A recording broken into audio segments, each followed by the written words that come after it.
And on Good Morning Nigeria today, we shall discuss Nigeria's energy transition.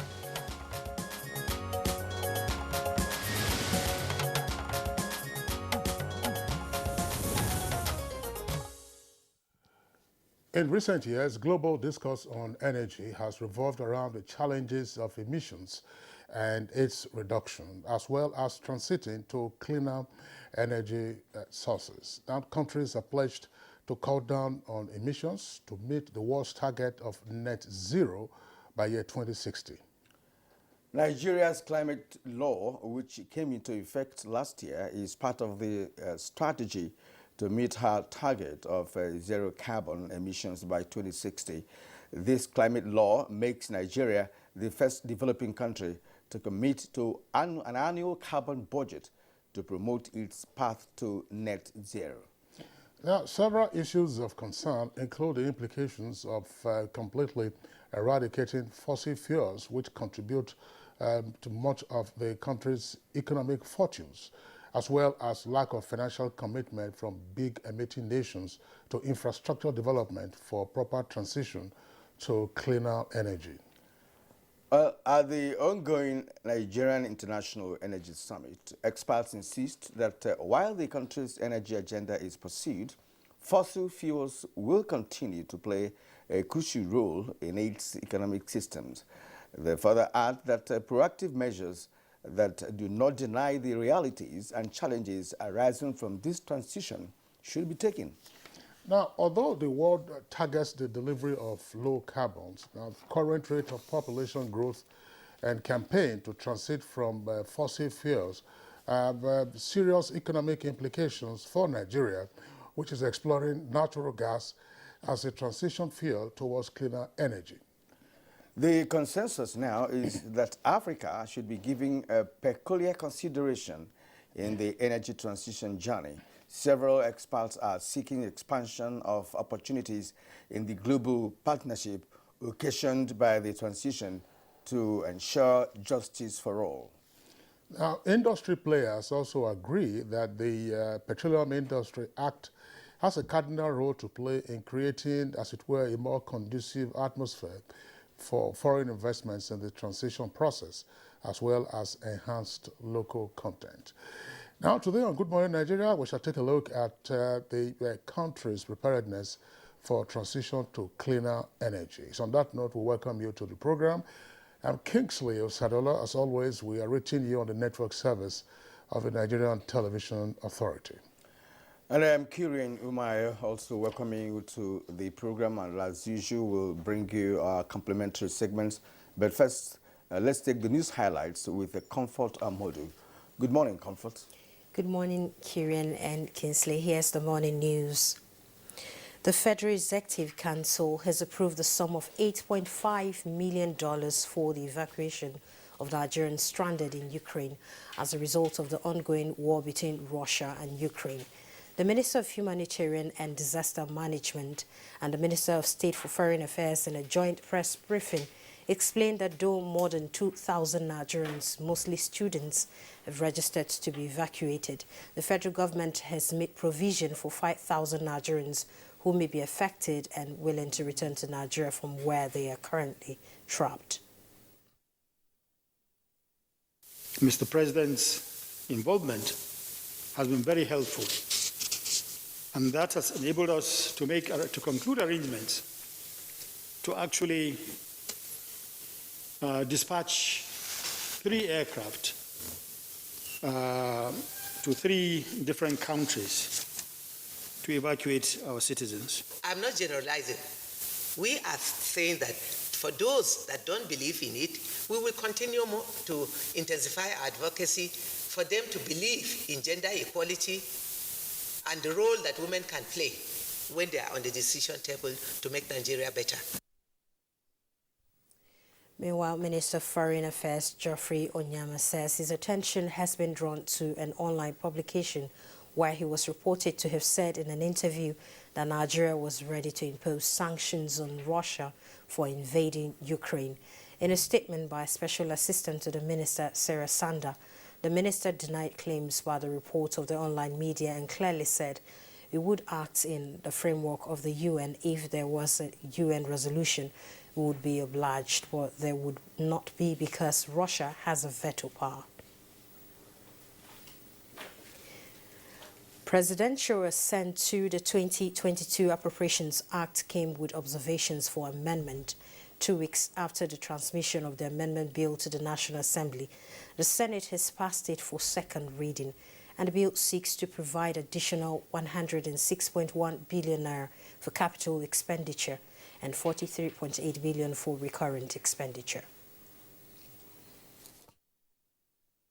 There are several other projects that have been included by the National Assembly in the budgets of agencies that are outside their mandate areas. All we need to do is, all these areas he has emphasized on, we will look into it one after the other and give our own critical analysis as to all of these that he has pointed out. To the 254 projects, Mr. President, that we need to know those projects, and then the issue of the replication, at what point and by who. Second reading taken, and the bill is referred to the Committee on Appropriation to report back within 1 week.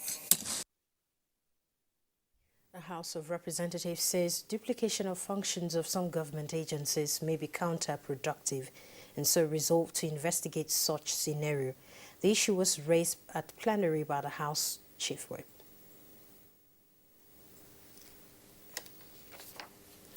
The Chief Executive Officer of the Nigerian National Company Limited, NNPC, has again apologized to Nigerians over hardship occasioned by the supply disruption and emergence of queues. Mele Kyari assured that the company has over 1.7 billion litres of petrol, adding that normalcy will soon be restored through intense collaboration with key players.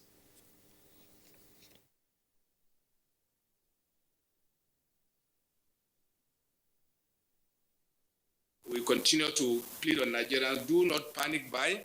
Neither the government or NNPC has any plan to adjust the ex-depot prices. So therefore, I call on all marketers to ensure that they sell petroleum product at the depots or at the fuel stations at the prices that is approved by government. We saw that some persons were trying to capitalize on the new, PI law, to take some wrong decision. But so far, with this intervention by GMD CEO, I'm sure those people will withdraw, according to sell this product, at official prices. The federal government is boosting COVID-19 vaccine sufficiency to meet the target of vaccinating 70% of eligible Nigerians before the end of 2022 and attain herd immunity. Executive Director, National Primary Healthcare Development Agency, Dr. Faiza Shaib, gave the hint while receiving more than 800,000 doses of AstraZeneca vaccine with solar direct drive refrigerators from Government of Japan to aid Nigerians' COVID-19 response. Vaccine to each and everyone in urban and also rural areas of Nigeria. The last mile support is expected to help increase vaccination coverage. We have since deployed these SDDs to 24 states of the Federation based on vaccine coverage and equity, making sure that we reach the last mile. In another development, a coalition of women in Nigeria has stormed National Assembly to express displeasure over the outcome of voting on some items in the ongoing constitutional amendment. The action of the women led to closure of the National Assembly gate. That concludes the news highlights. Kirian and Kinsley will be back with Good Morning Nigeria after this break. Good morning. Well, we thank you for staying with us on Good Morning Nigeria today. And Africa's largest network TV is where we are reaching you from. And of course, OPEC and its allies pledged to increase production output in April by 400,000 barrels per day. Details of this as we bring you business news. U.S. oil climbed to the highest level in more than a decade in Wednesday trade, with global benchmark Brent topping $113 per barrel after OPEC and its oil-producing allies, which includes Russia, decided to hold production steady at the end of the 26th OPEC and non-OPEC ministerial meeting. The oil market was already tight prior to Russia's invasion of Ukraine, and with countries now shunning oil from key producer Russia, traders are worried that supply shortfalls will follow. West Texas Intermediate crude futures jumped more than 8% to trade at $112.51 per barrel, the highest level since May 2011. Global benchmark Brent crude rose 8.3% to $113.58 per barrel, the highest level since June 2014. OPEC and its allies said Wednesday that it will increase output in April by 400,000 barrels per day above March's level, despite the blistering rally in oil that has pushed prices well above $100. In the capital market, investors lost 65.72 billion naira as oil share index contracted by 0.26% to raise the previous day gain, as equities market closed at 47,482.73 basis points.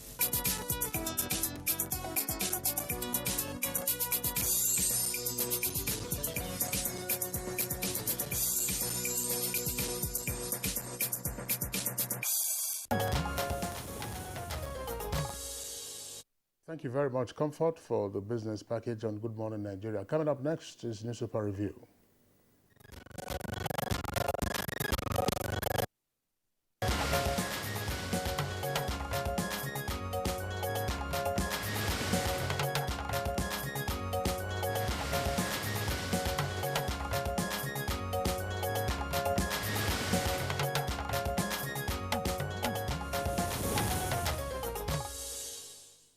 All right, you're welcome to Newspaper Review. We have about 3 papers to review this morning. And let's begin with the Nation newspaper. The Nation newspaper, above the name flag of the paper, Russia invasion of Ukraine. 115 Nigerians register in Abuja to join Ukraine troops. Buhari okays 8.5 million naira to evacuate stranded 2,090 Nigerians. We have lost 2,000 civilians. UN says 336,000 now refugees. That's on page 29. Security operatives take down 200 bandits in Niger State. It's on page 2. Weapons, motorcycles recovered. Now, zoning crisis festers in APC. That's on page 27. Of course, the photo story on the Nation's front page is that of a women protest lawmakers' rejection of gender bills. Perhaps we'll discuss that when we begin the analysis. Now, the lead story is government kicks off process for Kyari's extradition to U.S. Malami asks court to okay requests. A cop challenges 14 days detention order. Well, all that on page 4 of the Nation newspaper. Suffering over petrol scarcity lingers. Queues at filling stations cause traffic gridlock in cities. Panic buying, hoarding to blame. NNPC loading has started. We also get all that on page 4 of the Nation newspaper. All right, Kieran, we also take a look at the Punch. Above the name flag of the Punch, you have the following headlines. Federal government shifts concession of 4 international airports to Q2. And OPEC raises Nigeria's oil production quota. Brent hits $111 per barrel. Insecurity may scare voters in 2023. Khan warns. If ASU stops fighting, public varsities will die like primary schools. That's according to Oshodeke, that's union president. Now, 2 earpieces there beside the name flag. Federal government orders domestic airlines to reverse 60% airfare hike, and reps to review and recommend MDA's measure. Now, excuse me, down to the photographs on the front page there. Gender bills, no going back, says National Assembly, and women fume. Oshibajo, Sanwo-Olu, Oyetola, and others eulogize Adeboye at 80. Police summon Audley carrying VIP's food. Ex-envoy denies. Police summon Audley carrying VIP's food. Ex-envoy denies. That's on page 18. Modular refineries can't refine fuel due to price regulation. NNPC. Nigerians suffering under reckless misrule of elites. That's according to Jega, that's former INEC chairman. Adamawa man in court for selling 6 neighbors' children. The Senate may pass revised budget next week. That's on page 20. Kirian. All right, now to the leadership newspaper. Above the name flag, we have a few subsidies. Send PIA for amendment. Senate tells PMB. That's on page 8. Constitution review. Women protest rejection of bills on page 9. Fuel scarcity hits aviation sector. Jet A1 sells for 440 naira per liter. You get that details of that on page 4. Now the lead story. Russia-Ukraine war. 200 Nigerians apply to join Ukrainian army as federal government evacuates 2,090 today. Air Peace, Max Air to airlift 650 from Hungary, 350 from Poland, 940 from Romania, 150 from Slovakia. Federal government earmarks $8.5 million for 5,000 evacuees. 370 Nigerian students trapped in Ukraine. Evacuate all Nigerians, not only students, ex-ambassador Ghana Issa tells government. All that on page 4. NNPC, Dangote Fertilizer, others seal gas sale pact. On page 25. IMF asks Nigeria to consolidate on fiscal position. That's on page 6. As Christians begin Lent, Khan decries rising insecurity. That's on page 8. All right, Kinsley. Well, there are a number of interesting stories on the front pages of the 3 papers that we have read this morning. Perhaps let's dispense with the less contentious one, which is this story about the police authorities summoning an Audley who was seen in a viral video carrying the VIP food, carrying a tray where the VIP was being served somewhere in Kwara. And the VIP is said to be Nigeria's former ambassador to the Netherlands. This, of course, raises one more time the clear misuse of police personnel for so-called VIP protection duties. You find there are reports of no fewer than perhaps 100,000 or more of personnel of the Nigerian police being used for VIP protection purposes, and a number of them, of course, belong to the MOPOL unit, that's to say the anti-riot squad. Part of the challenge that the country continues to face is that you therefore then have inadequate personnel to police the other parts of the country and to help police millions of other citizens.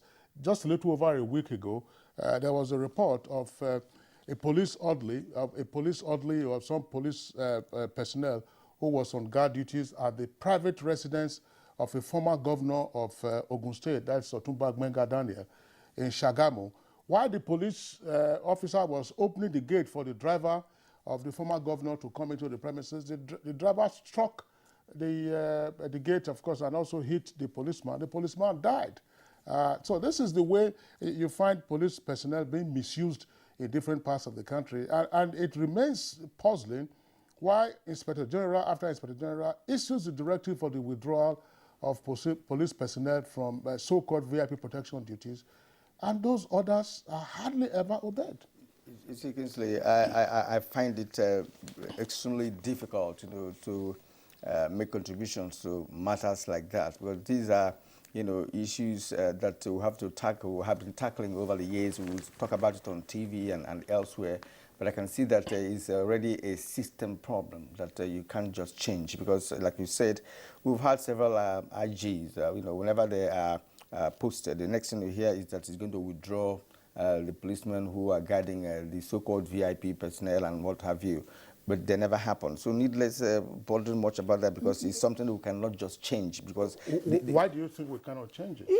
because the system does not allow it. Because the people that the authority responsible for that are not doing it. So what do you do at this point? You keep saying it, and nothing is being done about it. The more you say it, the more at a point we begin to have councillors, with policemen, moving around with councillors and all of that, even ex councillors, as the case may be.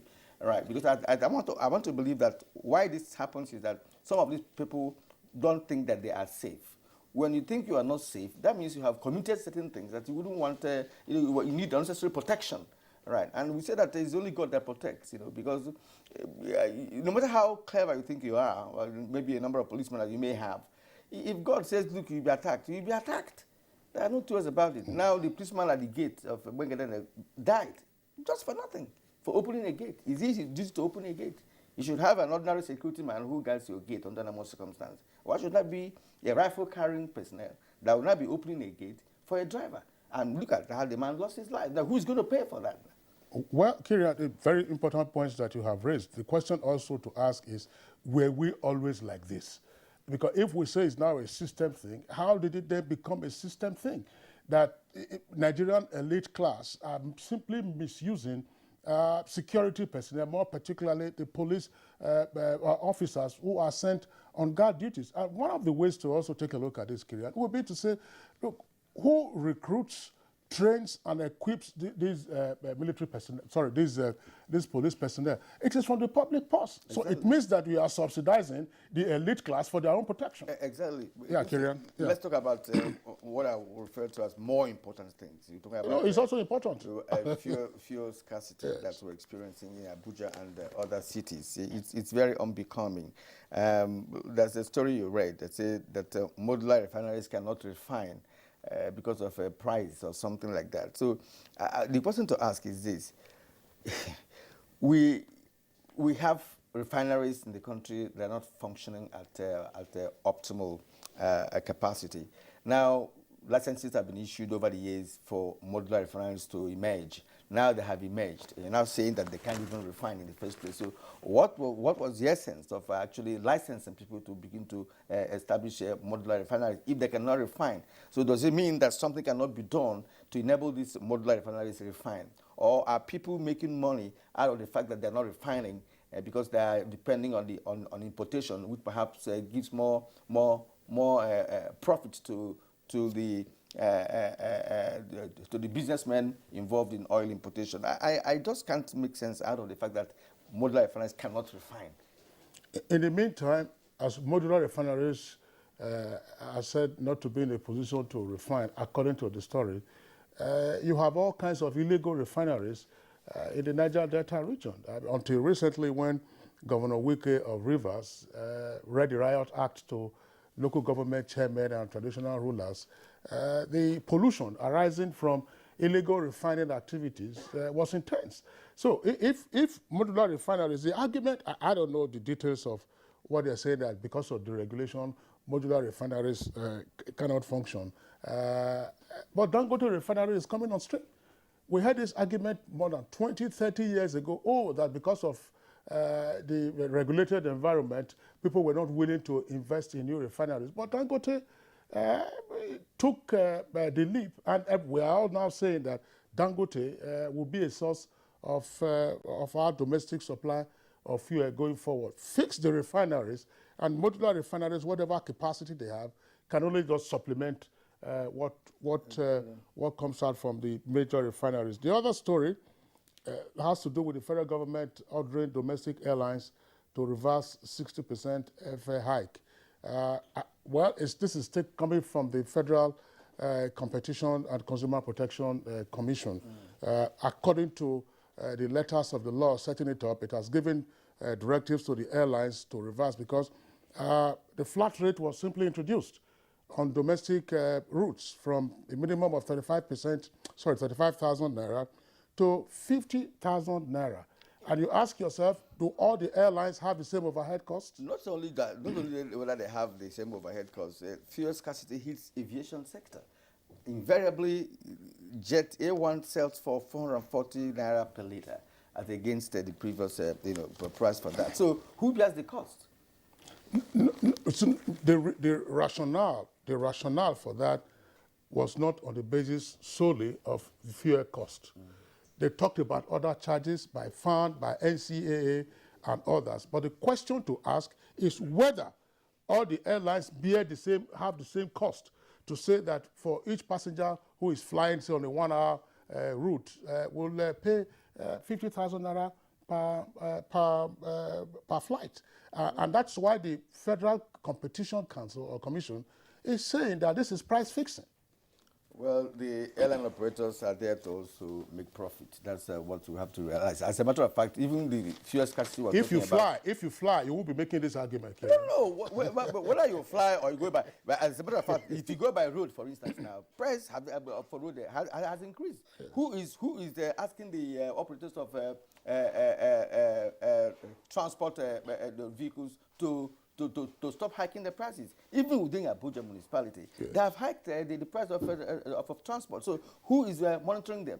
Nobody is monitoring them, because when you buy fuel, you have to make your gain, and that's the only way out. If you're asking the operators not to add money to their fares, of course you have to make the condition favorable for them to operate without hiking prices. Such as? They didn't just wake up and start No. What make conditions? aviation fuel available in the first place.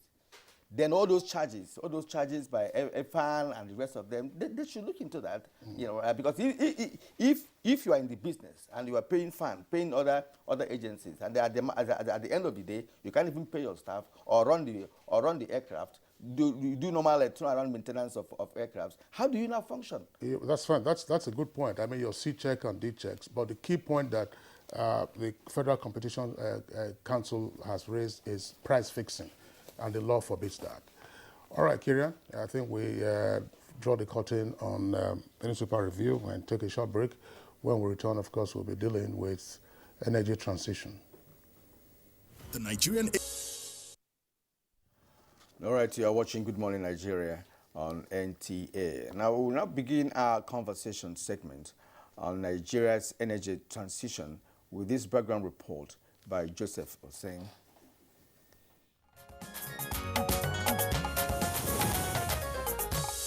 Nigeria is rated an energy giant in Africa, with most of its energy coming from traditional biomass, waste, fossil fuels, and hydropower. The country's energy export is the mainstay of the country. However, destabilization of global oil prices, environmental hazards due to climate change, and citizens' low accessibility to power is pushing the country to explore alternative sources to boost its energy sector and enhance socio-economic development. Renewable energy is the main option, and several plans are on ground to enhance potentials in hydropower and biomass, wind and solar energy across the country. Nigeria's Renewable Energy Master Plan aims at increasing the source up to 36% by 2030. The target is not just about improving energy, but going further to empower citizens for economic growth. From 2015 to date, not less than 9 major hydropower plants have been completed and several other smaller ones constructed. Through the Economic Sustainability Plan, the federal government earmarked 7 billion naira for the development of 100,000 units of solar home systems under the Solar Power Niger scheme. Another component of the program is promotion of domestic gas utilization. This to the government will help in the process of reducing more polluting fossil fuel to cleaner energy. Currently, the country is hosting the 5th edition of Nigeria's International Energy Summit, which will end 3rd of March 2022. The future of energy is lower carbon. It is our intent to leverage our strengths to deliver lower carbon energy to the world. By 2050, when we want to have net zero in carbon, we will be 10 billion people. What this means is that we have more people and we want to transition. So this is the big challenge for the industry. Nigeria and Africa will be engaging the global energy community on energy development with its target of energy transition by 2060 in view. But as the country seeks achieving zero carbon emission, what happens to its current economic mainstay, which is oil? How effective has the transition been so far? These and other related issues will be engaging guests on Good Morning Nigeria.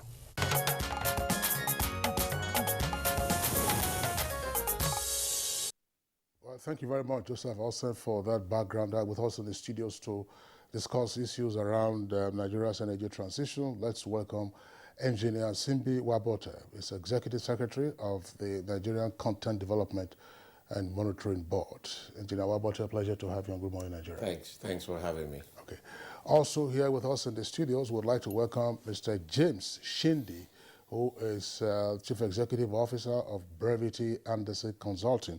Now, we understand that the organizers of the Nigeria International Energy Summit here in Abuja. Mr. Shindi, pleasure to have you with us. Thanks for having me. Okay. All right. We're expecting another guest. We're expecting another guest who will be joining us in a moment. But for now, let's kickstart this conversation. We'll begin with Simbi Wabote, Executive Secretary, Nigerian Content Development and Monitoring Board. We are talking about the Energy Summit. Lead us into a better understanding of this summit, and of course, what should be the takeaways from such a huge summit? Thank you once again for this opportunity to be with you here today. The Nigerian Energy Summit, we started this journey 5 years ago. We used to call it the NIPS, which was the Nigeria International Petroleum Summit. Sometime last year, we decided to rechristen NIPS to NIES in tandem with the discussion out there globally in terms of transiting to energy.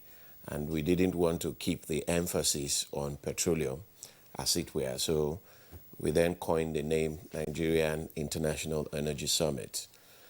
This is the 5th edition that we are holding.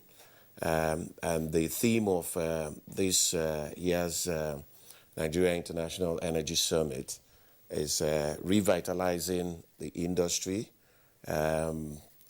future fuels, and energy transition. That's the theme of this year's summit. For the editions we had in the past, the emphasis on discussions have been around the petroleum industry bill, the uncertainty surrounding the petroleum industry bill, how many years it's been in the system, in the works, and the rest of it all. The most attractive thing about this year's summit is that we are no longer discussing the bill, we are discussing the act. So we've been able to cross that hurdle after so many years. So this summit provides an opportunity for us to discuss how we are going to make the act work, how we are going to implement it, and most importantly, how we situate the discussion of energy transition. How does it affect us as a country? How does it affect us as a continent? And how do we play globally with regards to the discourse around energy transition? So all the discussions we've had for the past 3 days is being around energy transition. How do Nigerians benefit from it? How do we benefit from our own natural resource? How do we transit to the net zero? So that has been the hallmark of the discussion for the past 4 days. All right. Before we get into some other aspects of the summit conversation, let our viewers into what energy transition entails. All right. That's a very good question. Mankind has been in transition in terms of energy. I just want to paint that picture. In the early days, the source of energy used to be biomass, where we hew down all the trees we had. We used firewood for everything we did, to heat our houses, to drive our locomotives, was firewood. And after firewood, in Europe, the developed countries, almost cut down their own trees, they discovered coal. And they said coal was the most attractive fuel source. As at then, the discussion was that is the cleanest source of energy. So they stopped and reduced the firewood they were using to generate energy. And then coal went on for a very long time, and then they discovered hydrocarbon. So everybody transited to hydrocarbon. If you recall, in Nigeria, we had huge coal deposits in Enugu, in some of the states, but we also abandoned coal and transited into hydrocarbon. So the picture I'm painting is that transition has always been with mankind. So the discussion around energy transition today, it's not new. What the world is now saying is that there are other cleaner sources of fuel that we need to transit to, similar to how we came from biomass to where we find ourselves today. So that's a broad picture of the discussion around energy transition. Now, the discussion is more on green energy rather than fossil fuel, because they think it's dirty fuel compared to what people have discovered as green energy, as it were. So that's the whole discussion around transition. So it's not new. We are also transiting. But what's important in the current discourse is that we must transit using our natural resources as opposed to sitting back and waiting for people to give us other forms of fuel to enhance our transition. I think that's generally the discussion we've been having for the past couple of days. Okay, let me ask James Shindi this question, rising from his explanation with respect to the transition from firewood to coal, hydrocarbon, and we're now seeking to transit further into a safer kind of energy. Now look at Africa as a continent. We have not even exhausted, we didn't even apply coal as an energy source in the first place, as it were, like other countries have done and are still doing at the moment. All right, and we are in hydrocarbon at the moment. Now we want to transit again. Do we have the capacity? Do we have, the funding? Yes, he said we're going to use our natural resources, but not just for saying sake. There has to be a master plan. There has to be some aspects of this are actually going to be driven by funds and what have you. So is Africa as a continent, really prepared, for this transition from hydro to a safer energy source? So generally speaking, I think transitions have to be managed properly. And I think that it's important to have events like this because it allows us to debate, listen to ideas. And I think Africa needs to make its position clear, because the way that the narrative has been pushed right now is almost to the extent where the West appears to be demonizing, the oil and gas industry, which is a bit of an extreme. I think stressing to add to what the ES has said brilliantly, I think that Africa has huge resources, and we should be able to use those resources to, first of all, guarantee energy security and access to energy. First of all, I think that's the major conversations that we as Africans should be having. We will transit, but it has to be done in a very sensible way, in a way that prioritizes access to energy, first of all. Well, Mr. Shindi, tell us some more.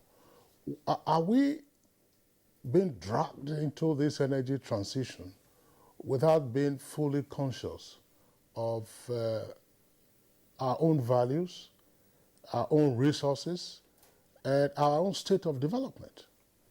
Are we? Because sometimes when I hear the conversations around energy transition, partly what you have hinted at, it's like you go to international conferences or international summits, and it is the agenda set by the more advanced world that everyone is lapping up. I agree with you, Tali. I think some of these meetings happen with a pre-agreed outcome, and sometimes the African voices aren't listened to as much as they should be. And that's why it's important to have events like this, and give ourselves a platform to express ourselves the way we should. And I'll stress again that Africa has a major problem now, or the main challenge now is access to energy. Because if you say, well, let's just all of a sudden transition in a way, and at the pace at which some of the people, especially in the West, are pushing, it means that a lot more people in Africa would not even have access to energy in the first place. So yes, we should transition. Yes, we should care about the environment, but we should do that in a way that, first of all, guarantees access to energy, and lets our people have, use of the resources we have abundantly to ensure security. But we're already committing to net zero. I mean, part of the information that we put out while kicking off this program was to say, oh, Nigeria is amongst the first to commit to net zero by year 2060. 2060 looks pretty far off. That's another 40 years, but it's also pretty close.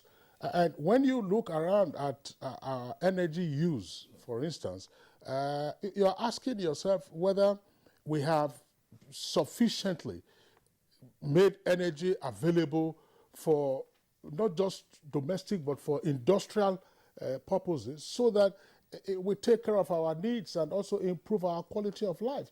And yet, we're already making commitments.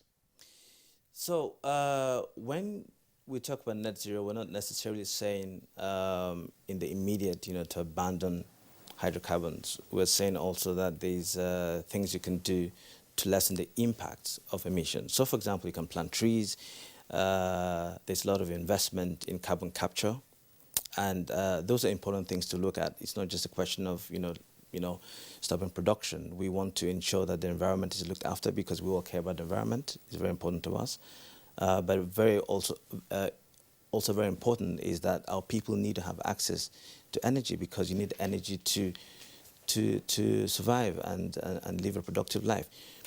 If we can improve energy and access to energy by just another 40%, from where we are right now, the impact on health, on the economy will be, tremendous. I think those are the things that we should be focusing on as Africans. Yes, and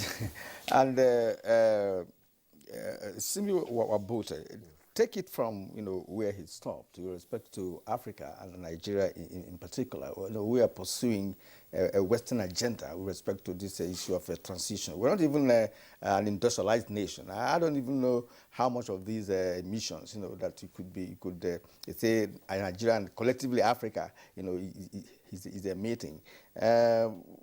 Nigeria's energy agenda is currently being pursued, yes, but the reality of fossils as a major contributor to the nation's economy cannot be overemphasized. Right. So with respect to this summit, how do we strike a balance based on our status at the moment? Mm-hmm.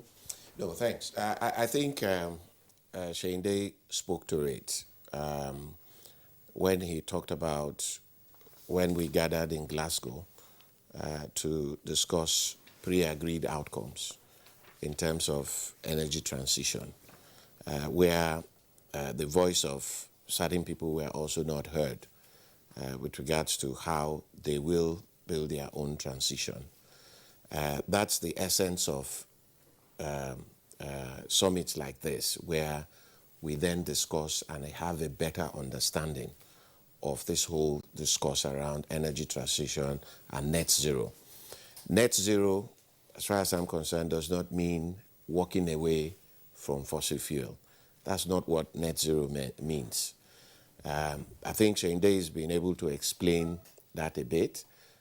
The whole strategy is, how do we reduce the carbon that we emit to the atmosphere? So there are a lot of things that you can do to reduce that. The statistics you are looking for, the whole of Africa, our emission is just about 3% compared to the rest of the world. Hence why this discussion is saying, why will you want to force Africa to transit with you at the same pace when our sin to the contribution of the emission is just about 3%. And that's the discussion, and that's the pushback you see that African countries are giving to this whole discussion around energy transition. Like you are aware, some of the African countries just discovered hydrocarbon just recently. The likes of Uganda, the likes of Ghana, they are coming to the party and you are telling them the party is over. Hydrocarbon is no longer what we want to emphasize on. So that's why our discussion with regards to our commitment to the net zero is that our own transition fuel will be gas. Because today we have about 209 trillion cubic feet of gas, proven reserve, and about 600 trillion cubic feet of gas unproven in Nigeria. Oil, you have about 37 billion barrels of oil that we are sitting on. And then somebody comes to have a conversation to say, hey, look here, that resource that you're sitting on, which of course the West is used to industrialize themselves. The likes of the UK in those days, North Sea with a lot of reserves, activities were ongoing. That reserve is depleted. The likes of Netherlands don't even have any reserve again. And the Western world is seeing that they will depend on these natural resources again by importing these natural resources for their economy. Hence, they are thinking to say, look, why do we depend on importing these natural resources if we can think of other sources of energy that we think will help us, is cleaner, will save the environment and the rest. So that's the discussion on the table. And we in Africa, for instance, when we walked away from coal, today Australia, almost 70% of its energy needs is supplied by coal. China, almost 60% of its energy need is still coal. The reason why they can do that is because they had in the past invested in research and development.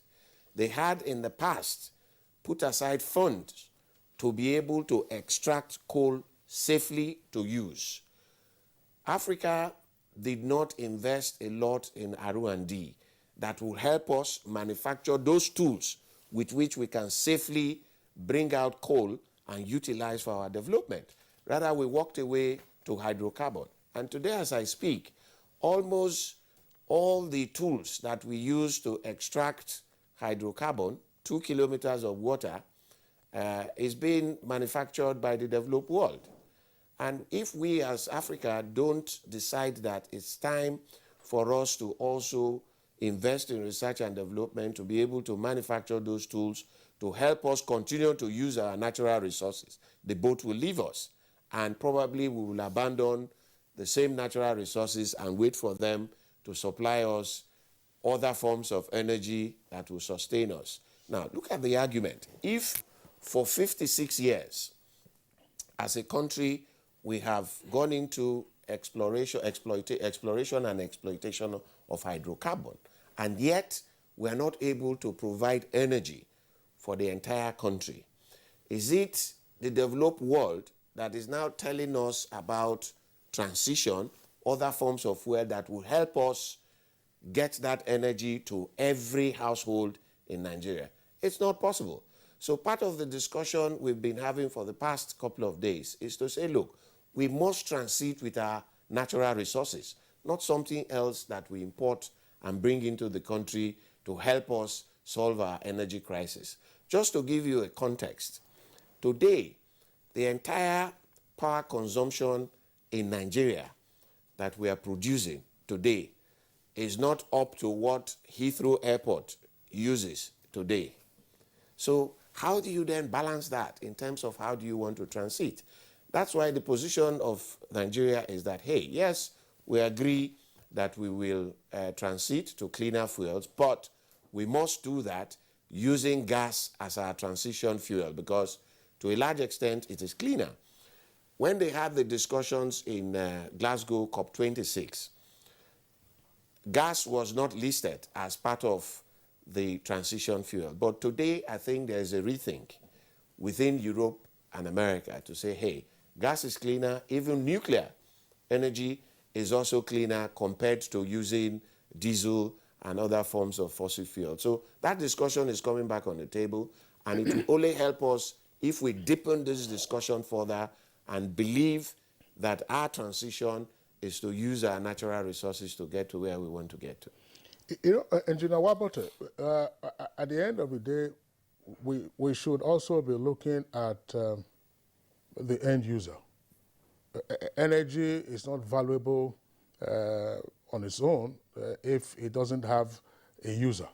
So how do you make this conversation interesting and important to the end users of energy?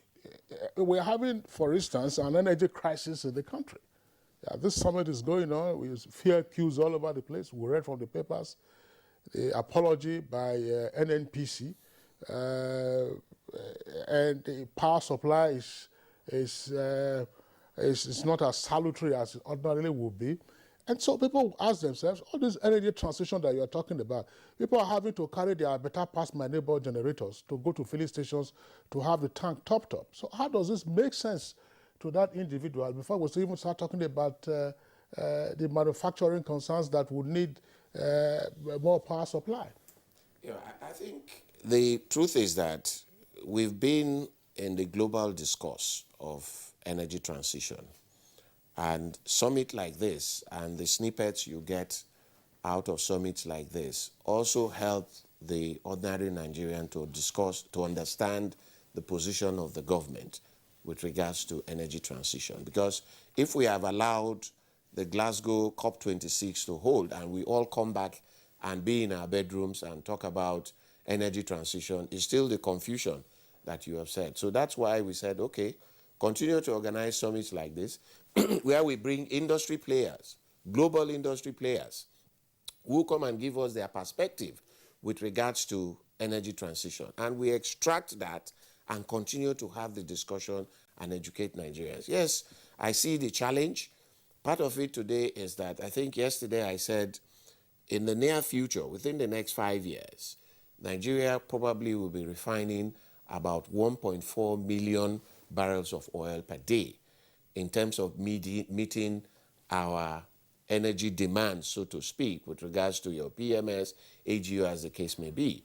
The government is doing a lot, came out with a 4-point agenda: A, to revitalize our refineries; B, to build greenfield refineries; C, to co-locate other refineries with the existing one; and of course, D, to develop the modular refineries as a way of enhancing our refining capacity in country. I think the whole idea is to look at crude not just as commodity, but as resource. Because right now we're looking at it as commodity where we extract and we sell. And the resource that we are supposed to use out of crude in terms of refining, in terms of also using the gas to do other things, we've not paid too much attention to it. That's why the present administration has said, look, we want to enhance that process. And I think it's a matter of time. I believe as an incurable optimist that within the next 3 years, our refining capacity will meet our local demand as well as create capacity for export. For instance, the Dangote refinery is going to come on stream as soon as possible. Immediately it's completed. Right now, almost mechanically completed. 650,000 barrels of crude oil will be refined per day. The 4 refineries will refine almost about 400,000 barrels per day. And other modular refineries and the Bua refinery will also refine about 200,000 barrels per day. So within the next 3 to 4 years, we will be sufficient in terms of refined product in the country. But again, you know the volatility of the market as we speak today. We are transiting. Nobody ever thought that this year oil price will hit about $105 a barrel. Nobody ever thought of it. And the discussion around energy transition is going. I'm sure you know what is happening in Russia with regards to gas utilization and the rest of it all. We still have to invest in fossil fuel in order to enable us transit to whatever cleaner fuel that we think of in the future. Well, I know you sounded so optimistic with respect to the fact that in the next 3 or 4 years that we'll be able to be refining fuel sufficient to take care of our domestic needs. Well, I want to believe it because we pray that happens. But from all indications, you know, I don't know whether that's going to happen or not. But we just have to hope that will happen. Okay, Chindi James, let's also return to you. If I'm a bit worried, really, about this transition issue, you know, because we are yet to grapple with the provision of energy for our end users, as Kinsley rightly mentioned. We're talking about transition to another form of energy that we are not prepared for, you know, in terms of technology, in terms of even the funds and what have you. So what should a country like Nigeria be doing at the moment? Forget about the issue of, you know, transition that the West is propagating all over the world. But what should be our own concern now? How do we now provide this energy at the moment to the end users in Nigeria, for instance? We talked about gas, trillions of cubic meters of gas unexplored, you know, and again, we have fuel and all of that, yet we cannot even give energy to our people. What should be our major concern, apart from transiting to any cleaner energy? Right, thanks for that question. I think I'll just add a little bit to what Engineer Webote said, and because he more or less answered the question. I think there's a lot of work being done in the background, and NCDMB has been at the forefront of a lot of what's happening in terms of helping to raise funds, build local capacity, work with Dangote and other stakeholders to make sure that we get to the point where we're refining enough to meet both local demand and also to export. These things take time, okay? And it's not just a question of turning on the tap and then it flows. Even the tap has to be built, you know, the pipelines have to be built as well. There's a lot of work happening, and I believe Engineer Simbi when he said that in the next 3 years, things will turn around. And I think also the passage of the PIA is very, very important, and I'm absolutely sure that when that act is implemented to a large extent, Nigerians will start to see a huge difference. There's so much that the act does, but one of the key things it does is it guarantees return on investment, you know, and this is a very capital-intensive industry. Investors want to be sure that if they put their money in, they will, you know, first of all, the investment is safe and they can make returns on investment. That act guarantees that as well. So there's so much happening in the background, and NCDMB, the NNPC, the ministry is working behind the scenes to make sure that, you know, the end user sees reward at the end of the day, and I'm absolutely sure that that's going to happen. From this event, along we've had opinions, we've had debates, we've had industry experts speak, and there is a roadmap, and sometimes we get a little impatient, and rightly so, but sometimes we also have to be patient to understand that these things take a bit of time, but I'm absolutely sure that there will be some light at the end of the tunnel. Let me add to yes, go ahead. What Shade has said. I think for us as a country, what we need to focus on is we need to focus on infrastructural development. It is very key. An example is the AKK pipeline as an infrastructure, because you need to take gas to where it will be utilized. Today, up north, we don't have access to gas, and we have a lot of gas in the south. How do you build that infrastructure to take it up north for the industries and factories to use? One. Secondly, there has to be capacity building. We need to focus on building the capacity of Nigerians, because we've done a lot in terms of managing the hydrocarbon that we have, in terms of Nigerian capacity to do that. Today, the indigenous producers, Nigerians, are responsible for about 15% of our production and almost 60% of our domestic gas production in the country.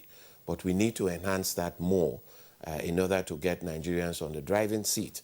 That's why I support the issue of the divestment process that is currently ongoing, where Nigerians have to take charge of these local resources and produce them for our own benefit. Because at the end of the day, if these multinationals walk away without Nigerians taking their place, it's like closing all the taps and just giving ourselves the cold treatment that I call it. So there needs to be capacity building. The other bit again is that there needs to be funding. To build capacity, to fund, to get infrastructure going, there needs to be funding. That's why next week on Monday, NCDMB is organizing an African, if you like, a funding summit. Because if Africans, let me take you back a bit. A few years ago, you can count the number of African countries that are producing hydrocarbon in the continent. But today, if you take the map of Africa, it's almost every African country.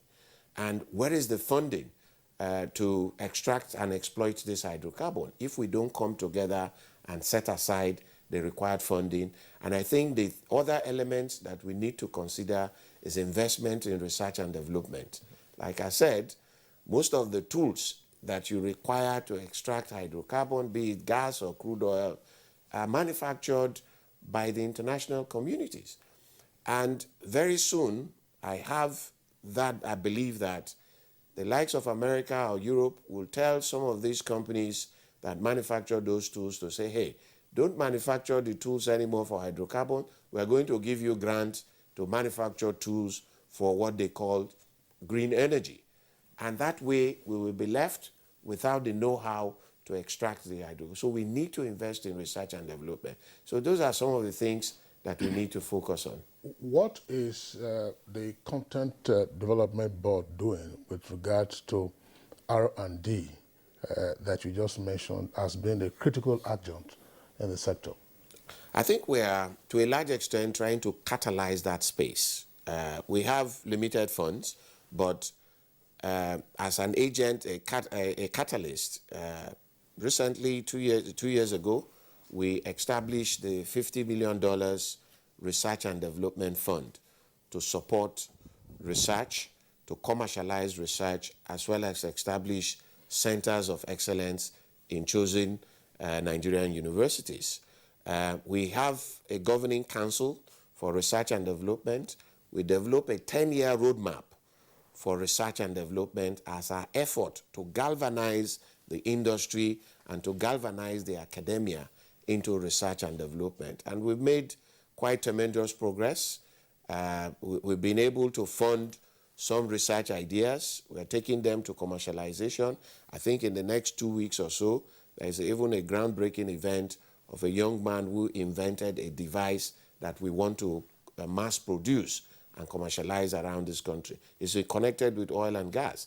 So we're doing a lot in that respect, but we are just a very small, if you like, actor in the entire game. But like I said, ours is to advocate for it and also catalyze it and set an example, which is what we have done as a board. When you say, Engineer Wabote, that, all right, there could be a forthcoming summit of African countries to discuss funding around the transition issues. That's to say, look, how do we deal with that? From whom, that's just in a manner of speaking, from whom are you expecting the funding? Is it the same African countries that are reliant on donor funds, or from whom are you expecting the funding? It's from the Africans. There are lots of funds in Africa itself, despite dependent on donor funds. But most of these funds have not been channeled in the right direction. So our discussion is, how do we harness this fund to help in our effort to transit to whatever form of fuel that the future holds for us? Because if we don't begin to have this conversation and put funds together, these same donors that you're talking about will take back their funds. And we have nothing to exploit and explore the hydrocarbon resource that we have. Hence, we want to start that conversation. There are lots of funds in Africa, as it were, like I said, but they've not been channeled in the right direction. And some countries have not created the enabling environment and legislation for those funds to thrive. Some countries don't have the right physicals. And like Shane said, the PIA address a lot of those in terms of the fiscal regime to enable people to bring in funds into the country. Before now, the uncertainty created by it, even Nigerians themselves who have funds don't want to put it on the table. So once we have the right legislation, we have the right atmosphere, I believe that there are lots of funds in Africa that we can harness for the benefit of Africans. All right, thank you very much indeed. Of course, all your explanations are well taken, but most Nigerians will be wondering about the practicability of some of these explanations that you have made. We've talked about R&D over the years, right? And on a yearly basis, the Minister of Science and Tech organizes Science and Technology Expo, where you see, you say you had an invention. You will see inventions that will amaze you. And nobody has actually thought about taking it up as the one you have just mentioned. If you attend that occasion, you will see more than 10, 20 of such inventions that we're talking about. But the funding has always been the case because nobody takes it away from them to see how they can now, actualize the dream of those young persons that are into these inventions. Now, let me ask Mr. James to talk about this PIA. People hear about PIA, Petroleum Industrial Act, that is going to change the entire scenario in the industry. And we know that in this country, most of our problems have always been with implementation. Now, what aspect of this PIA, that will provide what we require to energize Nigeria? Well, we'll probably need a whole week to go through all the details, but I think for me, one of the key takeaways is the way that the regulatory agencies have now been streamlined, into two. We also have the National Oil Company now going to operate as a fully commercial entity, and with that comes obligations which they have to meet. These obligations are governed by law, so it's not a question of if they want to, it's a question of they have to, okay? Issues of transparency are guaranteed under the Act because there's penalties, if they fail. And yesterday, the GFD CEO of NNPC Limited made a very good case of that at the event. And he's outlined how the NNPC is positioned to now operate. And in the next few months, you would see the transformation that what they call NNPC. NNPC is now set up to become the largest company in Africa, and it's going to be the most capitalized company in Africa as well. There's things that they have to do by law. For example, they have to be ready for listing, and that requires a lot of, other background things that would happen that would ensure good outcomes in the end. I think also the guarantee and the certainties around investment and the protection of investment is key. And as Engineer Sibi has said, there's a lot of funds that Africans, and Nigerians in particular have that they hitherto were not willing to bring to the table because of the uncertainties around the fiscal regimes. But this act now gives some sort of certainty and clarity. People will be more willing to bring the money to the table, and with increased funding, there is now increased opportunities. There's opportunity to enhance capacity, and that would just lead to better outcomes for all stakeholders. So another thing I'd just like to stress here is that there has to be this need for education, on the PIA itself, and Nigerians need to be educated on the content and some of the things that are there that would guarantee a better industry for all concerned. Okay, thank you, James Shinde. I want to return to Nigeria's option for the energy transition. Engineer Waboto, you earlier we were talking about gas being an option for us, and you did explain the role, for instance, of the AKK pipeline, that's a Jakarta-Kaduna-Kano pipeline, which is ongoing. Now, how do the gas master plan and Nigeria gas decade fit into all of this? Thanks a lot. I think probably when Mr. President declared in 2020 that is the decade of gas, I think probably he saw the discussions that were coming in COP26 to say, look, we want to declare a decade of gas. And then the gas master plan policy was also rolled out in order to see how we harness the utilization of the abundance of gas that we have in the country. That has seen the start-off of the AKK pipeline. That has seen a lot of investment with regards to the LNG. Today, we took FID on the Train 7 of the LNG to increase our gas production locally. It has also seen the emphasis on LPG utilization. It has also seen the emphasis on auto gas, converting most of the vehicles that use PMS into gas. All those programs are currently ongoing. As an example, for us in NCDMB, we have had a lot of catalytic investments in gas-based industries. For instance, today we are establishing about 10 bottling plants in 10 states, the northern states in Nigeria, as well as when you say bottling, is it Coca-Cola and Fanta? no, it's the cylinders that you have. It's good to give that clarity.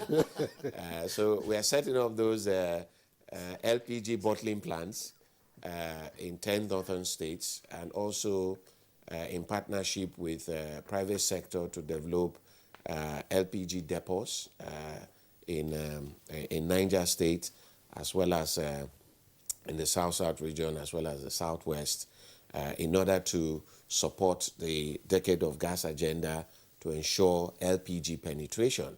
It will surprise you to note that despite the abundance of gas and the exploitation of hydrocarbon over the years in Nigeria, even Ghana, utilization of LPG is more than that of Nigeria. So there is no penetration.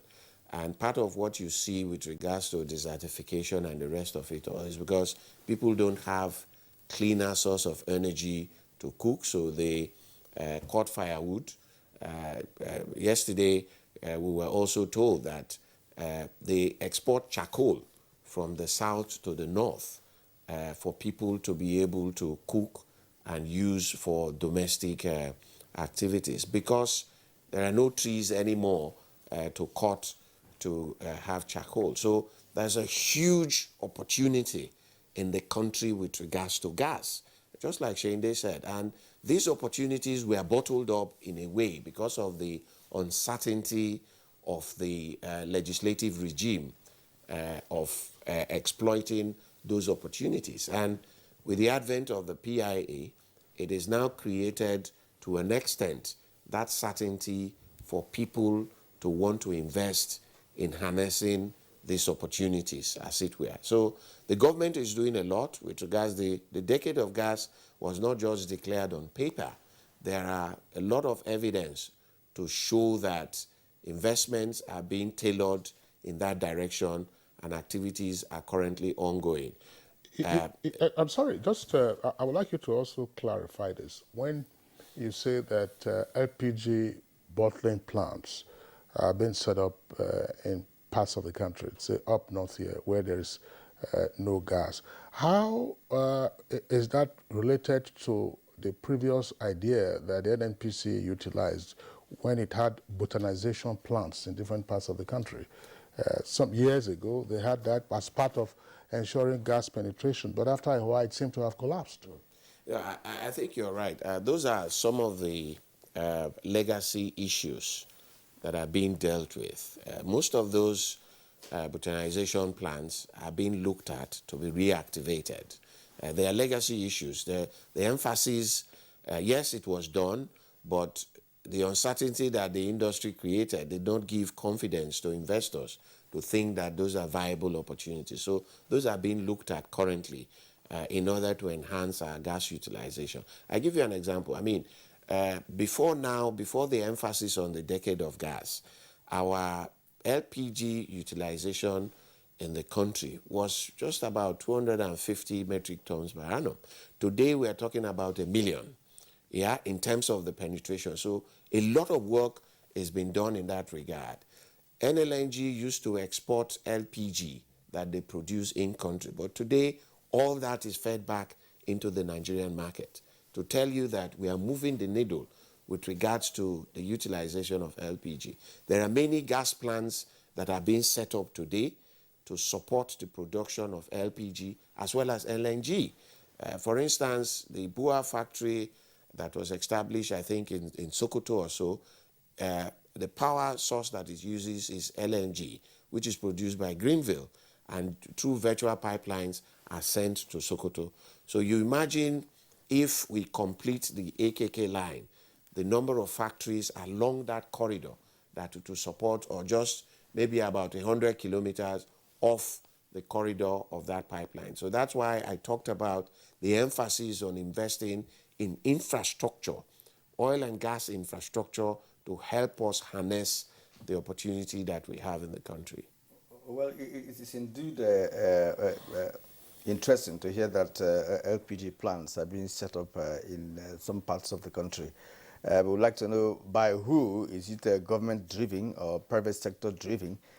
Because we also, in the beginning of this program, we discussed on newspaper review the issue of modular refineries that have been established, yet they cannot refine. I hope we're not going to, see such a situation with this LPG. So, talking about this... Sorry, let me address that issue of modular refineries not being able to refine. I think it was taken out of context. It was in yesterday's discussion. I think the presenter said the expectation of people with regards to modular refinery is to refine PMS. And what he was trying to clarify is that the smaller size modular refinery are not able to refine PMS, but they are able to refine AGO, naphtha, and heavy fuels. They do that, but not that modular refineries are not refining. To be able to refine PMS, you need a catalytic cracker, which of course, for your investment to make sense, it has to be to a particular volume for you to break even. A simple example is that when you are refining crude for AGO, you don't need any other chemical to achieve that. But when you want to refine for PMS, you need some other additives to get it because of your catalytic cracker. Like you have to bring in coke to help you in that process. So I think what was being explained is that the modular refineries are not refining PMS. They are refining AGO, which is also much needed in the country. Let us just face the fact. During Obasanjo administration, he issued about 7 licenses for modular refineries. They were primarily meant for PMS. I'm not saying that they cannot produce any other, fuel required in this country, but majorly it's PMS. What we are lacking majorly in this country with respect to our energy system is PMS. You have made reference to Dangote refinery, coming on board, but Dangote also, people originally is meant for export. He's a businessman. He was not refining for Nigeria in the first place. And one wonders, the amount of fuel that you allow, in country, because his business is to refine and of course export. So we get a little bit confused about all of that. So if the modular refineries cannot refine PMS, Nigerians would think that the idea entirely has been defeated. Let me also clarify. During the regime you mentioned, the licenses were not for modular refineries, where they were to build 36 new refineries. That never happened. The word modular means that you start small and you upscale. That is the whole essence of modular. For instance, in Imo State, we catalyzed the establishment of a 5,000 barrels per day modular refinery with Walter Smith. Today we are refining, we are producing AGO. Don't forget, AGO is also needed in the country. You do not hear the hue and cry of availability because AGO has been liberalized. There is no subsidy on AGO. So that production has also attracted people to invest in that business to produce AGO. And I'll give you another example. Those issues you see in the south of Bofire, they call it, which people cook crude oil and then produce diesel, which they produce in a crude manner. The modular refineries are established to phase that process out, and they are being refined in a proper way. I will urge you to visit the modular refinery in Imo State. It is not just a simple thing. It is a proper refinery built to produce 5,000 barrels, refined 5,000 barrels of crude per day. And the idea behind that modular refinery is that Walter Smith has plans to upscale that to 30,000 barrels per day and include PMS refining. So I think we need to get this right in terms of context and understanding. Okay, we're taking a short break. When we return, we might really need some further explanations because about the Bofire. Exactly. You say that they are cooking fear. Absolutely. Right? But they're refined as well. In as much as it's illegal, they're refined and very illegal. They steal crude, and they refine. But that's a matter for another day. But the important thing is that Nigerians, we need PMS. Whichever means that will be done should please be effective. That is a common belief of a common Nigerian.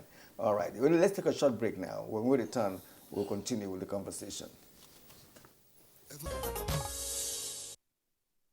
All right, you're welcome back, and it's still Good Morning Nigeria live on NTA's network service. We still have two guests here with us in the studios. We're discussing Nigeria's energy transition on the heels of the Nigeria International Energy Summit here in the Federal Capital Territory. Engineer Simbi Wabote, that's the Executive Secretary of the Content Development and Management Board, as well as James Shinde of Brevity Anderson. Gentlemen, the examples you were giving about the role of some of the functioning modular refineries. I know we had you, Engineer Wabote, some time ago on Good Morning Nigeria.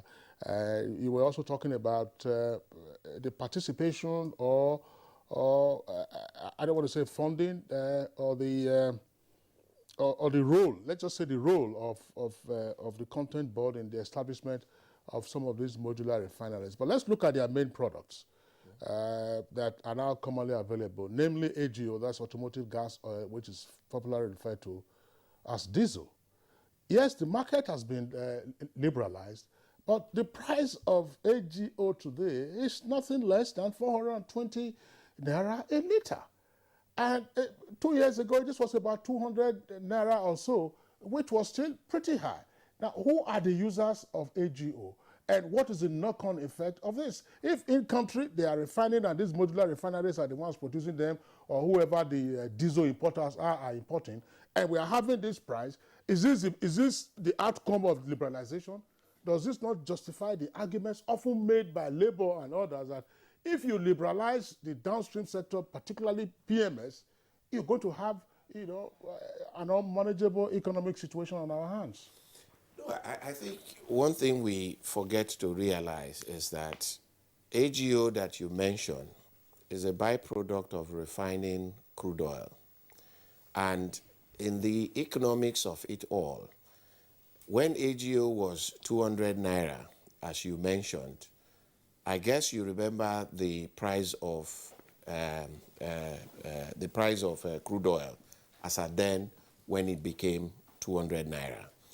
If you buy crude oil for 30 naira and you refine, you will know the price with which you will sell your refined product. But if you then buy crude oil for $105, you and I know that your refined byproduct will not be at the same price when crude oil was $30. So it's a market parity. It has to compare appropriately. The higher the price of the crude, the more expensive your refined products are. You recall when crude oil price came to about $27 a barrel. In the world, the price of PMS was also being discussed as being reduced because that is the product with which you get PMS. So you cannot have the windfall of high crude oil price and then believe that your byproducts will remain where it is, because the people buy the crude oil to refine to your AGO. So as you raise the price, this other price has to go up. And that needs to be understood. All right, Yeah, gentlemen. part of that understanding, Kieran, because part of the argument that I have heard and what I have seen over the years is that rather than the price of crude oil on the international market, the price of diesel in Nigeria is often benchmarked against the exchange rate of the naira.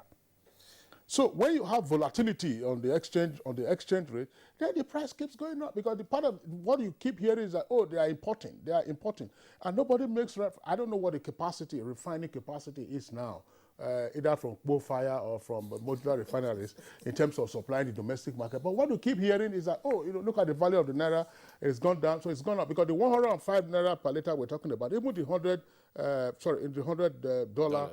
per barrel, it's just a recent phenomenon. No. The price of crude has been inching up. Recall sometime last year, even during the COVID in 2020, price of crude oil went to the negative regime, the WTI, the West Texas Index. You have to pay people to take your crude oil. That was what it was. And he inched up to $27 a barrel, stayed for a very long time at 60, 67. What is now causing it to get to where you are today is the crisis you have in Europe. That's Russia and Ukraine. And it has come to 105. So you must understand that you buy the crude to refine your product, and your product price is determined by how much you pay for the crude. That must be understood. All right, gentlemen, if we begin to discuss the issue of oil and prices and all of that in this country, it's going to take us a lot of time. It's rather a complex situation, because from all your explanations, the ordinary Nigerian may not have really understood what the matters are. When the issue of modular refineries came on board, people believe that, oh, if they start functioning, that the PMS will be everywhere. Now you are telling us the real story about modular refineries, so nobody should be hoping that now we have modular refineries, we're going to have a PMS. We're still going to be importing, as I've always done in the past 3 decades or more. Now let's return to the issue of this transition. There's this consensus, that Africa should be given special consideration, in the transition process to cleaner energy. How long do you think Africa, and indeed Nigeria in particular, will require to meet up with the Western counterparts with respect to the transition to greener energy? Right. So thanks for the question. I think for me personally, it's not a question of time frames. At the top of the program, I made the point that what we should be concerned with right now is access to energy. We need to solve the problem of energy poverty. Okay, and I think that until that is done, we can't set timelines to these things. We need to be able to use our resources to meet our needs and do what we need to do with the resources we have. I think that would be the starting point. But also beyond that, I need to also stress the fact that the argument around emissions causing climate change is very loud out there, but it's not necessarily settled science. There's still a lot of debate going on as to the extent to which human activity is responsible for climate change. And that is one of the things we try to stress at this conference as well, to have debate, because when science is not able to be questioned, then it's no more science, it's now propaganda. And I think that's where Africa's voice needs to be heard. We need to ensure that, yes, we care about the environment, and we'll transition at the right pace, at the right time, using gas, but we need to be absolutely clear that as Africans, we need to solve the issue of energy poverty, which is the main thing, and we've had this conversation all through this morning. How do we get, the end users to have access to this product at a reasonable price? And these are things that we should be focusing on more than timeframes. I was just wondering, perhaps this question is more appropriate for the Energy Commission of Nigeria. And the basis for my asking this question in the context of our conversation around Nigeria's energy transition has to do with our policy attitude in Nigeria. Sometimes we take a unidimensional perspective. Yes, you are from the fossil fuel background, and you have said that, our critical transition tool will be gas to satisfy our commitment to cleaner fuels. And I'm wondering, we have abundant sunlight in this country. Abundant. Countries in the northern hemisphere have designed all kinds of things, such as parts for bicycles where you have solar panels. As you ride or walk on them, they charge them, they get the electricity. Abundant sunlight, sunshine. Well, abundant wind in this country. Coastal areas, up north in Katsina, in Ibadan, and elsewhere. Because the unidimensional thing will be it's gas. And then we'll focus less on some of those other ones that could also help us in addressing energy poverty. Mm-hmm. So the thing is, wind, solar, and other sources only contribute fractionally. Even in the UK, where this has been pushed to a very large extent, if you look at the numbers, wind doesn't contribute that much overall. Okay, and it's important to understand that it's not just a question of you have sunlight so you can generate, solar power. Hydrocarbons still remain relatively cheaper in the long term than, solar power because, all the infrastructure that has to go with it and the components, a lot of which, by the way, are also products of hydrocarbons. Those panels and so on and so forth don't just drop from the sky, okay?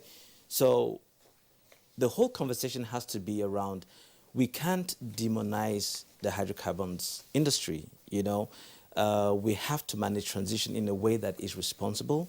But I keep saying this, and you sound as though I'm repeating myself, but it's very important that we need to be looking at solving energy poverty. And yes, we have the conversation around energy mix, but I think right now, what the technology is, it's still a lot more expensive to rely on renewables in this context to solve our energy problems. Well, I don't know. How do you say, Kyria? I don't know what the numbers are, but some years ago, the wind farm somewhere off the coast of Kent was said to be the largest in the world. How many hours of sunshine do you have in the UK versus what you have here in Nigeria? So is it that we are not focusing on our R&D in this direction? As I said, that question is probably more appropriate for the Energy Commission. Maybe also to help. You talked about abundance of sunlight, abundance of wind. You didn't mention abundance of gas, abundance of hydrocarbon, because you have equally neglected the abundance of those. No, I didn't neglect. No, I'm coming. I will address it. Hey, okay. Just like Shinde said, if you look at this room you're seated in, 90% of the products in this room, including the clothes you're putting on, are byproducts of hydrocarbon, as it were. So the value chain of hydrocarbon, I think that's the context you try to paint. The value chain of hydrocarbon far outweigh the value chain of this wind and solar panels you're talking about. Now, the government is not saying those are neglected. And I'm sure in your preview program, you saw part of what the government is doing with regards to trying to use sunlight as much as possible to also be part of the energy mix. The discussion has always been energy mix. such that we don't neglect our abundant resources over and above other forms of energy. So every form of energy will be on the table, be it your wind, be it your solar, or be it your hydrocarbon.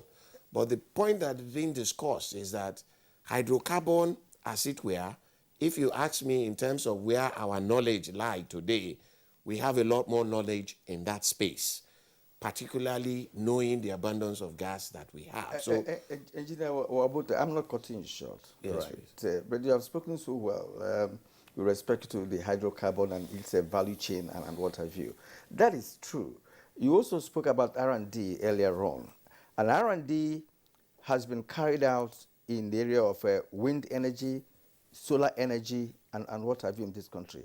Kingsley mentioned the Energy Commission. I have done something with Energy Commission, knowing, and I know full well that in some universities across the country, Energy Commission has done some R&D, and that, of course, the effect of those R&D are there. But the point is that they cannot be commercialized. You also mentioned the fact that there are some funds that people don't know where to direct the funds. So you are talking about energy mix at the same time. So if you have to have energy mix, the hydrocarbon is there. We also have the wind. We also have, in fact, somebody spoke about nuclear energy. If you have all that mix, we won't have this issue of Nigerians or for us having energy poverty. So how do you synchronize all of this? Because you cannot just continue with hydrocarbon. Even the hydrocarbon you're talking about, it's not even giving us the services required. That's why we're lacking fuel today. That's why we are the modular refineries are not even helping matters. So how do you get this mix to ensure that all aspects of this energy can be brought together and given a direction that will give us what we're looking for? Indeed. Just like when he started, he talked about the Energy Commission being in a space to handle this conversation. My own patch of this whole discussion is in the hydrocarbon sector. But like I said broadly, your preview talked about what the government is doing with regards to the solar bit of it, the research on other forms of energy. And like Shinde said, today it is a lot cheaper for you to focus on the devil that you know as opposed to that you don't know. So if we begin to, you see, the problem we have in this country is that we want to be light years ahead without starting gradually and think that overnight we will overcome all the challenges and get all the mixes right. But we need to lay emphasis on where our strength is with regards to the energy transition, which of course is what we're emphasizing to say, look, we have gas in abundance. We understand it to a very large extent because we've been in it for the past 56 years. So let us forget that we have not harnessed the opportunities in the value chain in the past. But now we are saying, now that we are faced with this, we need to focus on how we harness the opportunity within the value chain of gas as well as hydrocarbon. That's the discussion. I need to bring you back to make it very clear, because we're on national TV. The modular refineries are working. They are meeting the purpose with which they are established. I know your concern about PMS being what you worry so much about. You are not seeing the issues associated with diesel because price has been liberalized, it's available, you can get it if you need it. Part of the challenge we have in this country, even if today you liberalize PMS, first you must be self-sufficient in its production locally, such that you know it is available. The issue is the price. That's right. Engineer Simbi Wabote and James Shinde would like to appreciate your being our guests on Good Morning Nigeria today. Just before you go, we want to leave you with a philosophical issue. Engineer Wabote has talked about the value chain in the hydrocarbon business, and that value chain is going to persist. But that value chain is not exclusive. That's to say, the benefits of the value chain will not be exclusive to a developing country like ours. So if the value chain will also be useful to even the advanced countries, How then do we reconcile their push for energy transition the way they are pushing, and then some of the, if you like, panicky reactions that we're having from the developing part of the world? Engineer Wabote, Executive Secretary, Nigerian Content Development and Monitoring Board, thanks a lot for being our guest this morning. Thank you. Thanks. James Shindi, Chief Executive Officer of Brevity Anderson, thank you very much for being our guest also on Good Morning Nigeria. Thanks for having me. Thank you. All right, so let's go over now to the foreign scene. 141 countries have voted in favor of a United Nations General Assembly resolution deploring Russia's aggression against Ukraine and demanding the immediate and complete withdrawal of all Russian forces from Ukrainian territory. The emergency United Nations General Assembly vote came after Russia vetoed a similar resolution in the 15-member United Nations Security Council. 4 countries joined Russia in voting against the resolution, which are Belarus, North Korea, Eritrea, and Syria, while 35 abstained, including China. The United Arab Emirates and Israel, 2 U.S. security partners that have been criticized for declining to speak out against Russia's aggression, also chose to vote for the resolution. India, however, abstained. The world's largest democracy has long-standing military ties with Russia from the Soviet era, causing a headache for the United States as it seeks to integrate India into an alliance to counter China in the Indo-Pacific. The Ukrainian president, while commending the outcome, said the results convincingly show that a global anti-Putin coalition has been formed and is functioning. The world is with Ukraine. The truth is on its side. The result of the vote is as follows. In favor, 41, against 5, abstentions 35. Draft resolution A/ES-11/L1 is adopted. All right, and that's our show for today. We thank you for watching. We'll see you again tomorrow for another edition of Good Morning Nigeria. My name is Kirian Rumayo. I'll see you again. And I'm Kingsley Osadolo. Do have a nice day.